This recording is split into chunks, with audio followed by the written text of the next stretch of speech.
Hai, hello, salam sejahtera Malaysia. Selamat datang ke channel Fels Lifestyle. Terima kasih karena terus setia dan terus bersama di dalam channel ini. Tuan-tuan dan puan, baru-baru ini Wad Zarkashi telah membuat kenyataan yang pedas, kenyataan yang padu untuk Rafizi Ramli. Apa yang padu tuh? Oke. Rafizi akhirnya membalas Wad Zarkashi. Wad Zarkashi mengatakan jangan lebih bakar. Rafizi boleh masuk penjara. Tapi apa Rafizi balas? Jangan lebih bakar, saya tak gentar penjara. Oke, sebelum kita kepada isu kita yang paling panas, di sini saya sediakan kepada Anda berita baik kepada Anda yang di luar sana yang mungkin sedang mengalami apapun jenis penyakit. Saya di sini bersedia untuk membantu Anda dengan menasihatkan Anda mengambil produk molekul imun, molekul bijak ini.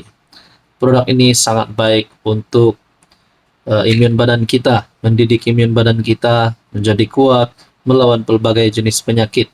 Antaranya penyakit hati, penyakit jantung, penyakit melibatkan perut, kencing manis, darah tinggi, kolesterol, gastrik, gout, dan macam-macam lagi penyakit yang kita memang biasa dengar.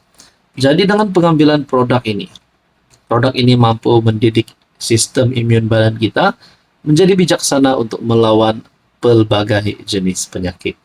Sekiranya Anda berminat untuk mengetahui lebih tentang produk ini, silakan hubungi saya di nomor yang tertera. Oke, baik, saudara-saudara, tuan-tuan dan puan, ahli Parlimen Pandan ataupun Rafizi, yang juga bekas Menteri Ekonomi, membalas kenyataan pemimpin UMNO Wad Zarkashi yang mengingatkannya agar tidak terlebih bakar. Tidak terlebih bakar kerajaan kerana kes boleh dicari. Menurut Rafizi, dia selama ini mengelak membalas sindiran berulang ahli Majlis Kerja Tertinggi UMNO itu kerana menghormati kedudukan masing-masing ketika berada dalam kerajaan perpaduan. Baru-baru ini pun di dalam channel YouTube Rafizi Ramli, saya ada nampak Rafizi Ramli goreng habis nama Puak Zarkashi. Anda boleh lihat di dalam YouTube channel Rafizi Ramli. Jadi adakah dengan ini boleh menyebabkan hubungan di antara PKR dan UMNO semakin renggang? Ataupun boleh menyebabkan kedudukan Rafizi ataupun Puak Zarkashi dalam bahaya? Menurut Rafizi, bertahun-tahun dia cuit saya, tapi saya tidak pernah balas. Sebahagiannya kerana saya menghormati tata cara bila duduk bersama dalam kerajaan. Sebagai pemimpin kanan PKR, saya tidak wajar menghentam secara terbuka seorang wakil rakyat dari UMNO. Wah, itu adalah kenyataan Rafizi. Rafizi berkata, dirinya tidak pernah gusar dengan ugutan sebegitu. Malah, bertegas bahwa sepanjang menjadi menteri, dia menjaga integriti dengan tidak mencampuri urusan perolehan. Kalau saya takutkan ada kes, saya tidak meletak jawatan. Saya akur kepada apa yang dikehendaki. Suruh saya diam, saya diam. Suruh saya melompat, saya melompat. Apa maksud Rafizi melompat? Adakah beliau nak lompat parti? Kita pun tak tahulah. Tapi mustahil juga kan, saudara-saudara. Jadi, tuan-tuan dan puan, berkaitan dengan keputusan penjara pula. Masa Puak Zarkashi jadi KP jasa, kerajaan itulah dan pimpinan parti dialah yang mengheret saya ke mahkamah sehingga 14 kes, termasuk dijatuhkan hukuman penjara 3 tahun. Masa itu saya reda semuanya dan serahkan kepada ketentuan Allah. Pada 2019, Mahkamah Tinggi Shah Alam mengetepikan sabitan terhadap Johari dan Rafizi, yang ketika itu masing-masing dibebaskan dan dilepaskan daripada hukuman penjara 30 bulan. Pada 2016, Rafizi turut dijatuhkan hukuman penjara 18 bulan selepas didapati bersalah melanggar Akta Rahasia Rasmi apabila mendedahkan laporan audit 1MDB. Bagaimanapun, dia akhirnya dilepaskan dengan bond berkelakuan baik selama 2 tahun sebanyak 10.000 oleh Mahkamah Rayuan. Jadi tuan-tuan dan puan, berkaitan dengan isu ini, apa komen Anda? Hai, hello, salam sejahtera Malaysia. Selamat datang ke channel Fels Lifestyle. Terima kasih kerana terus setia dan terus bersama di dalam channel ini. Saudara-saudara, antara kejutan bagi seluruh Malaysia, bagi seluruh rakyat di Sabah adalah berkaitan dengan kes rasuah.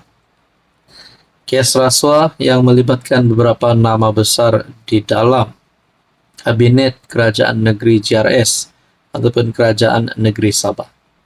Baru-baru ini 2 adun didakwa atas tuduhan rasuah, 2 pemimpin didakwa atas tuduhan rasuah. Tapi satu lagi kejadian ataupun satu lagi pendedahan terbaru daripada ahli perniagaan ataupun Albert Tay yang menyebut nama Ketua Menteri Sabah. Okey, baik saudara-saudara, sebelum kita teruskan kepada isu paling panas, saya kongsikan kepada anda, ini adalah produk molekul imun, molekul bijak. Produk ini sangat baik untuk kekuatan imun badan kita. Sekiranya anda hari ini sedang mengalami apapun jenis penyakit, melibatkan jantung, melibatkan hati, melibatkan perut, kencing manis, darah tinggi, kolesterol, gout, dan macam-macam lagi penyakit yang kita biasa dengar, bahkan penyakit yang luar biasa pun yang kita jarang dengar. Produk ini meningkatkan imun badan kita.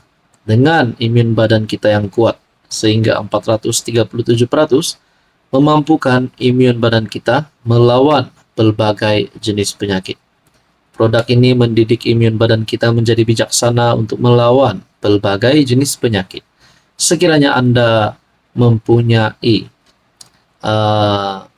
pertanyaan lanjut, berminat tentang produk ini, anda boleh menghubungi saya di nomor yang tertera. Okey, baik saudara-saudara. Pegawai HJJ lapor polis terhadap ahli perniagaan. Seorang pegawai khas kepada Ketua Menteri Sabah, Haji Jinor, membuat laporan polis terhadap ahli perniagaan kontroversi Albert Tay yang didakwa mengeluarkan kenyataan berunsur fitnah dan berniat jahat terhadap Ketua Menteri. Laporan tersebut dibuat Mazlan alias Johari Manan susulan kenyataan Tay dalam satu sidang media. Selepas dia didakwa di Mahkamah Khas Rasuah Kota Kinabalu atas pertuduhan memberi rasuah kepada 2 adun. Menurut Mazlan, Tay secara terbuka mempersoalkan mengapa HJJ tidak didakwa bersama 2 adun terbabit, serta mengaitkan Ketua Menteri dengan dakwaan campur tangan dalam siasatan dan pendakwaan, selain mendakwa wujud ancaman terhadap keselamatan dirinya. Dengan persoalan yang ditimbulkan oleh Albert Tay, yang secara terbuka mempersoalkan mengapa HJJ, Ketua Menteri Sabah, tidak didakwa bersama 2 adun terbabit, serta mengaitkan Ketua Menteri dengan dakwaan campur tangan dalam siasatan dan dakwaan. Dengan kenyataan Albert Tay ini pasti menimbulkan pertanyaan, benarkah Ketua Menteri Sabah Haji Jinor terlibat dengan kes rasuah ini, terpalit dengan kes rasuah ini? Nah, itu menjadi pertanyaan lah. Jadi pada akhirnya saudara-saudara, kita nantikan apa keputusan yang sebenar, apa perkara, apa situasi yang benar-benar berlaku. Kalau ada yang tanya, adakah Ketua Menteri Sabah terlibat? Adakah beliau akan didakwa? Nah, itu hanya boleh dijawab dengan keputusan yang sahih selepas ini. Kita nantikan saja, kita tunggu apa yang akan berlaku. Tapi kalau benar, memang ada pemimpin-pemimpin yang lain di dalam Kerajaan Negeri Sabah, termasuk Ketua Menteri Sabah, ataupun ada adun-adun yang lain daripada Kerajaan Negeri, ataupun mana-mana pihak politik yang terlibat dengan rasuah, perlu dikenakan tindakan undang-undang. Tapi sebelum dikenakan tindakan undang-undang, jawatan mereka sudah pasti perlu dilucutkan. Jadi saudara-saudara, berkaitan dengan ini, apa komen Anda?